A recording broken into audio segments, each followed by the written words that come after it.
मैं कह रहा हूँ रामदेव जी करनाल की तरह ना समझें कि वहाँ जाकर के पंजाब में या हरियाणा में पत्रकारों को डांट दिया था।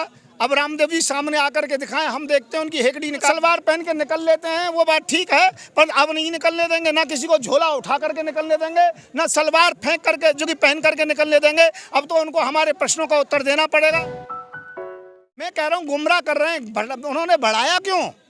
और उन्होंने 60 रुपये से 65 रुपये जो डीजल पेट्रोल था तब वो सत्ता में आए थे, और 100 रुपये से ऊपर बढ़ा दिया और घटाया केवल 10 रुपये 7 रुपये। और जहाँ सिलेंडर 250-300 रुपये का 350-400 का था उसको 1000 से पार कर दिया, उसमें 200 रुपये घटाया। क्या देश की जनता पागल है? हम देश की जनता को गुमराह नहीं करने देंगे। डीजल पेट्रोल 35-40 रुपये चाहिए, जो उनके मित्र रामदेव बाबा ने कहा था, उसी के आधार पर उनको हमने सत्ता में लेके आए थे। और गैस सिलेंडर 250 रुपये का होना चाहिए, ये मोदी जी को करना पड़ेगा। इसके लिए हम कड़े से कड़ा आंदोलन करेंगे। राष्ट्रीय अध्यक्ष भारतीय जनता पार्टी, और आज का जो मुद्दा है वो गऊ को राष्ट्रीय दर्जा दिया जाए, बीफ समाप्त किया जाए, बीफ का जो व्यापार है वो समाप्त किया जाए, गैस सिलेंडर 250 रुपये का दिया जाए, क्यों रामदेव बाबा ने कहा था जो मोदी जी के सहयोगी हैं, और 35 से 40 रुपये तक डीजल पेट्रोल दिया जाए। ये हमारे खास करके मुद्दे हैं, और इन मुद्दों पर वो फेल हैं। क्योंकि जब हमने कई महीने से हम धरना प्रदर्शन कर रहे हैं, उन्होंने 10 रुपये केवल पेट्रोल पर घटाया, 7 रुपये डीजल पर घटाया, 200 रुपये केवल जो कि गैस सिलेंडर पर बढ़ाया। लोगों को गुमराह कर रहे हैं मोदी जी। हम उनका पीछा नहीं छोड़ेंगे। इसलिए 25 तारीख को हम भारत बंद का भी आंदोलन किया हुआ है। इसके विषय में आज शाम तक निर्णय हो जाएगा। पर इतना जरूर बताना चाहता हूँ, उनको 250 रुपये का सिलेंडर करना पड़ेगा, 35 से 40 रुपये डीजल और पेट्रोल करना पड़ेगा। मैं कह रहा हूँ रामदेव जी करनाल की तरह ना समझें कि वहाँ जाकर के पंजाब में या हरियाणा में पत्रकारों को डांट दिया था। अब रामदेव जी सामने आकर के दिखाएं, हम देखते हैं उनकी हेकड़ी निकालेंगे, वो कैसे झूठ बोलते हैं। जो कहा है वो करना पड़ेगा। ये जो कि सस्ता करना पड़ेगा डीजल पेट्रोल और सिलेंडर। हमारा प्लान क्या है? सीधा सा है, डीजल और पेट्रोल लगभग 26 रुपये के लगभग पड़ता है अंतर्राष्ट्रीय मार्केट से, हमें इसे 30-35 कर दीजिए। गैस सिलेंडर 185 रुपये का पड़ता है हमें अंतर्राष्ट्रीय मार्केट से, उसे आप जो कि 250 रुपये का कर दो। उसमें कोई योजना बनाने की आवश्यकता ही नहीं है। वो तो सही तरह से ईमानदारी से काम करने की आवश्यकता है, जिसमें राजस्व भी बचेगा और किसी प्रकार से दिक्कत नहीं होगी। ये तो पूरा खर्चा ही देश का डीजल पेट्रोल और गैस सिलेंडर से निकालना चाहते हैं। लोगों को परेशान कर रखा है, महंगाई बेशुमार भर गई है। इन सभी को महंगाई घटने से महंगाई समाप्त होगी और देश के अंतर्गत उन्नति होगी। अब ये तो निरंकुश है, हिटलर शाही है, जिस हिटलर शाही को हम बिल्कुल भी पसंद नहीं करेंगे। इसमें जो कि हमारा जो कि खुद का जो कि वो है, आज हमारे पास बहुत क्रिया हैं जिससे कि हम संतान को रोक सकते हैं। नहीं तो सबसे बड़ा यही क्रिया है कि उनकी नसबंदी कर दी जाए। यदि मोदी जी किसी प्रकार से नसबंदी का कानून नहीं लाए तो इसके लिए आमरण अनशन करूंगा और मोदी जी को विवश कर दूंगा इस कानून को लाने के लिए। क्योंकि लोगों को गुमराह कर रहे हैं, ये केवल कहते हैं पर डर की वजह से करते नहीं है। जब हमने इनसे बात की तो मीटिंग हुई, उस मीटिंग में ये कहा जिस प्रकार से इंदिरा गांधी की सरकार चली गई थी, हमारी सरकार को भी डाउन करना चाहते हैं। मैं डाउन नहीं करना चाहता मोदी जी, मैं देश की स्थिति को सुधरवाना चाहता हूं। आपका सहयोग कर रहा हूं इस बात के लिए कि देश की स्थिति तभी सुधरेगी जब जनसंख्या नियंत्रण कानून आएगा। हिंदुओं की जनसंख्या लगातार घट रही है, मुसलमानों की आगे बढ़ रही है, इसको मेकअप करने के लिए नहीं, मेरा कोई विषय हिंदू और मुसलमान का नहीं है। जनसंख्या के मामले में और बहुत से मामले हैं, उनमें हिंदू मुसलमान के विषय में मैं स्टेटमेंट देता रहता हूं। परंतु मैं ये कहना चाहता हूं, नहीं, मुझे कोई डर नहीं है।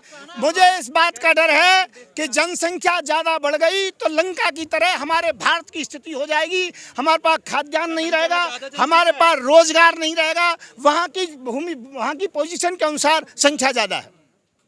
लेकिन मोदी जी के राज में बीफ निर्यात आप बंद करने के लिए कह रहे हैं, वो तो मोदी जी के राज में कहाँ बढ़ रहा है? मैं कहता हूं मोदी जी के राज में चौगना हो गया है। मोदी जी अपने हृदय पर हाथ रख करके कहें, जो मनमोहन सिंह के लिए कहते थे, मनमोहन सिंह का मैं वकील नहीं हूं, मैं उनका विरोध करता हूं, परंतु मैं ये कहता हूं उनकी सरकार में कहते थे कांग्रेस सरकार बीफ निर्यात करती है, पर मैं कहता हूं चौगना बीफ निर्यात बढ़ा है। क्योंकि ऐसे लोगों का काफ़ी संपर्क है, मैंने काफ़ी चेकिंग की है, और उसके लिए यदि मेरे ऊपर केस दर्ज करेंगे मोदी जी स्वयं तो मैं हाई कोर्ट सुप्रीम कोर्ट में 40-50 बीफ व्यापारियों को खड़ा भी करूंगा, जहाँ से रेड मीट का लिखित में ऑर्डर आता है और बाद में उन्हें प्रेशराइज किया जाता है कि बीफ भेजिए, और यहाँ से रेड मीट जाता है और बाहर जाकर के वो बीफ बन जाता है। तो मैं ये कहूँगा गौ माता की हत्या नहीं होनी चाहिए, गौ को राष्ट्रीय दर्जा देना चाहिए। हाँ, मोदी जी कपड़े काफ़ी बदलते रहते हैं, घूमते रहते हैं, मशरूम खाते रहते हैं, बाकी और कोई काम नहीं। बाकी लोग उनके सलाहकार जो बताते रहते हैं वो काम करते रहते हैं, बाकी मोदी जी कोई काम नहीं करते। सबसे ज़्यादा निठल्ले और जो कि निकम्मा कोई प्रधानमंत्री है तो वो श्रीमान मोदी जी हैं। 22 घंटे काम करते हैं बाबा, कैसी बात कर रहे हो? मैं ये कहता हूँ 22 घंटे नहीं, वो 2 घंटे भी अच्छी प्रकार से काम नहीं कर पाते। यदि 2 घंटे कर पाते तो आज बेरोजगारी इतनी नहीं होती, इतनी महंगाई नहीं होती। इसी से मालूम है हमारी देश की अर्थव्यवस्था क्या है, हम कहाँ पर पहुँच गए हैं। महाराज जी, आप पहले जल समाधि ले रहे थे, अभी तक आपने जल समाधि क्यों नहीं ली? 22 मीटिंग है उनकी, जापान के दौरे पर जा रहे हैं। देखिए वो कुछ भी कर रहे हैं पर मैं संतुष्ट नहीं हूं। उनकी महंगाई से, जो महंगाई बढ़ रही है इससे नाराज हूं, बेरोजगारी से नाराज हूं और इसके लिए मोदी जी के सामने 2024 में चुनाव की तैयारी कर रहा हूं। राष्ट्र में है महंगाई, मैं राष्ट्र में महंगाई कभी हो ही नहीं सकती है। महंगाई से सदैव राष्ट्र जो कि गिरता है और हम गिरावट में, हमारी अर्थव्यवस्था विश्व स्तरीय घटती चली जा रही है, बढ़ नहीं रही है। हिंदू धर्म मजबूत हो रहा। मैं कह रहा हूँ कोई धर्म की बात ना करें, ना मुस्लिम ना हिंदू धर्म, हम सब बराबर हैं, हम सब भारतीय हैं। और मैं ये कहना चाहता हूँ, मैं सेकुलर रीजन को मानता हूँ, तो यहाँ पर किसी भी धर्म की बात ना करके मैं देश के राष्ट्र की बात करना चाहता हूँ, राष्ट्रवादी की बात करना चाहता हूँ। भागवत ने कहा 3 साल में हिंदू राष्ट्र।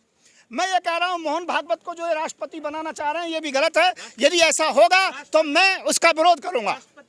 हाँ, ये निर्णय हो चुका है, ये हो चुका है निर्णय, ये निर्णय हो चुका है। मैं जो बता रहा हूँ, कोई भी देश में होने वाला होता है उसका मुझसे कम से कम 2 महीने पहले ही आप पूछ सकते हो क्या होने वाला है। तो मैं ये कहना चाहता हूँ, हम ये पूछना चाहते हैं कि 2 महीने बाद श्रीलंका जैसी स्थिति होगी? नहीं, श्रीलंका जैसी स्थिति हम नहीं होने देंगे।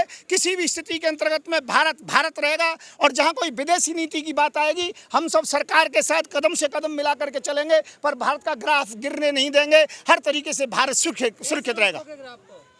हम उनके साथ होंगे। बहुत सी चीज़ें होंगी जिनके लिए हम विरोध करते हैं, परंतु जहां कोई दूसरे विदेश की बात आएगी तो उसके लिए उनका साथ देंगे, उनको राय देंगे, मशवरा देंगे। एक समय वो था जब इंदिरा गांधी की सरकार थी, पर विदेश के कुछ नीतियों पर अटल बिहारी वाजपेयी जी को विदेश भेजा था। अंदरूनी हम में कोई वैमनस्यता आपस में नहीं है, केवल राजनीतिक वैमनस्यता है, उसके लिए हम करते हैं। ज्ञान व्यापी मस्जिद में जो शिवलिंग निकला है, उसके बारे में क्या होगा? उसके बारे में देखिए ये विषय अब नहीं है कि ये तो सुप्रीम कोर्ट का विषय है, कोर्ट का विषय है। मैं क्या कह रहा हूँ, कोर्ट का विषय है। जो भी कोर्ट निर्णय करेगा उसे पूरा भारतीयों को स्वीकार करना चाहिए, हिंदू मुस्लिम सिख ईसाइयों को। इसलिए ज्ञान व्यापी के विषय में हम कोई चर्चा ना करके हम इतना ही कहेंगे। गुब्बारे की तरफ या शिवलिंग की तरफ?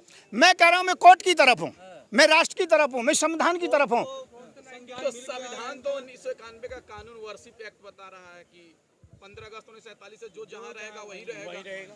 मैं ये नहीं कहना चाहता हूँ, अब कोर्ट जो निर्णय करेगा सभी भारतीयों को वो स्वीकार करना पड़ेगा। मैं क्या कह रहा हूँ, कोर्ट जो निर्णय करेगा वो सर्वोपरि है। कोर्ट से बड़ा कोई नहीं हो सकता, हम न्यायालय से बड़े नहीं हो सकते। शाही ईदगाह मस्जिद जो है मथुरा वाली, उसको कैसे देखते हैं? जो कोर्ट निर्णय करेगा वो सभी भारतीयों को स्वीकार होगा, हिंदू मुस्लिम सिख ईसाई सभी को। वो हमारा धरोहर है। जब इस विषय में स्टेटमेंट जब दूंगा, जिस समय निर्णय आ जाएगा उसके बाद मैं देखता हूँ। नहीं, मैंने बताया आपको, जब मैं उसका विषय में बताऊंगा कि जिस समय निर्णय आ जाएगा। बाकी अब मैं सभी भारतवासियों से यही कहूंगा, जितने भी देशवासी हमें देख रहे हैं, कि कोर्ट के निर्णय का इंतजार कीजिए। नहीं लग रहा है कि भाजपा से आप बच रहे हैं? ओ भैया शौकत भाई, आपने कहा 2 महीने पहले निर्णय मालूम पड़ जाता है, तो क्या 2 महीने बाद कोर्ट का निर्णय आ रहा है कि नहीं आ रहा है? नहीं, कोर्ट का निर्णय आएगा। अभी कोर्ट के निर्णय में टाइम लगा और मैं ये नहीं बताऊंगा कोर्ट का क्या निर्णय आएगा, वो तो हमारा केवल आइडिया हो सकता है। परंतु इतना जरूर है, मैं ये कहना चाहूंगा, मैं इतना जरूर कहना चाहूंगा, कोर्ट का निर्णय स्वीकार करना चाहिए सभी भारतीयों को। कोई भी भारतीय कोर्ट से परे नहीं है। नहीं लग रहा है कि आप बच रहे हैं मंदिर वजह से? नहीं, ऐसा कुछ नहीं है, हम बच नहीं रहे हैं किसी भी प्रश्न से। पर इतना जरूर कहता हूँ, कोर्ट के निर्णय का इंतजार करना सर्वोपरि है और देश के हित में भी। देखिए ये बात अलग रही, क्योंकि इस देश के अंतर्गत में राम और कृष्ण या जितने भी मोहम्मद हैं सब एक ही बराबर हैं, इसमें कोई दिक्कत नहीं है। और यहाँ पर सभी धर्मों का सम्मान किया जाता है, हम सब धर्मों का सम्मान करते हैं, इसमें कोई दिक्कत नहीं है। पर कोर्ट का निर्णय सर्वोपरि है। अच्छा, आपने अपने इसमें लगाया है कि गैस सिलेंडर 50 रुपए मतलब कि जो दिया जाएगा, तो 250 रुपये। 250 रुपए, तो क्या लग रहा है ऐसा मुमकिन है? मुमकिन क्यों नहीं है?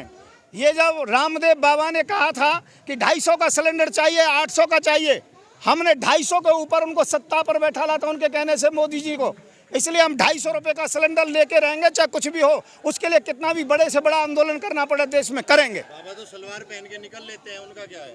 बाबा सलवार पहन के निकल लेते हैं, वो बात ठीक है, पर अब नहीं निकलने देंगे। ना किसी को झोला उठा करके निकलने देंगे, ना सलवार फेंक करके जो कि पहन करके निकलने देंगे। अब तो उनको हमारे प्रश्नों का उत्तर देना पड़ेगा और जो उन्होंने वायदा किया उसे निभाना पड़ेगा। आपके ऊपर आरोप लगता रहा, शाहीन बाग में आप साथ खड़े थे मुस्लिमों के, तो कहा जाता है मुस्लिमों के आप साथ खड़े होते हैं, तो क्या लगता है कि बनारस और तमाम जगहों पे जो मुद्दे चल रहे हैं उसमें मुस्लिमों के ऊपर? देखिए, मैं कभी हिंदू मुसलमान के साथ नहीं, मैंने एक सदैव कहा सेकुलर हूँ, सेकुलर हूँ। और सेकुलर का मतलब है जो राष्ट्रहित में काम होता हो, मैं राष्ट्रहित की बात करता हूँ। जब भी कोई संख्या, कभी हो सकता है हिंदुओं का साथ देना पड़ता हो, कभी मुसलमानों का देना पड़ता हो, लोगों को लगता होगा, पर मैं सेकुलर रीजन से साथ देता हूँ। जो संविधान कहता है, जो राष्ट्रवादिता कहती है, मैं वो काम करता हूँ। क्या लगता है आपको मुस्लिमों के साथ कुछ अत्याचार भी हो रहा है? देखिए, इस विषय में अभी कुछ नहीं कह सकते जब तक कोर्ट का निर्णय नहीं आता है। धन्यवाद। खबरों में बने रहने के लिए फोरम 4 को सब्सक्राइब करें और नोटिफिकेशन पाने के लिए बेल आइकन दबाएं।